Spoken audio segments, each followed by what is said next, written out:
మమతా బెనర్జీ ఒక మహిళా ముఖ్యమంత్రి. కానీ ఆవిడ అరాచకాలు ఎలాగంటదంటే, ఆవిడ చేతిలో ఉందో లేదో, లేకపోతే అరాచకాలు చేసే వాళ్ళని చూసి చూడనట్టు స్పందిస్తుందో లేదో. ఆర్జికర్ ఆసుపత్రిలో డాక్టర్ మీద అత్యాచారం చేసినటువంటి వ్యక్తి, అందులో ఔట్ సోర్సింగ్ ఎంప్లాయ్ అంటే పార్టీ వాడు, తృణమూల్ కాంగ్రెస్ వాడు.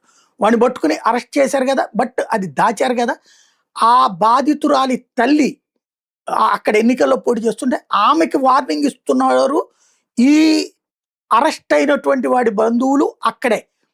ఎన్నికలు అయిపోగానే నిన్ను లేపేస్తామని. ఇప్పుడు ఆవిడ ఆ ఆడియోల్ని, వీడియోల్ని ప్రొజెక్ట్ చేసి ఏమిటి ఈ రాష్ట్రంలో ప్రజలు అని అడుగుతోంది.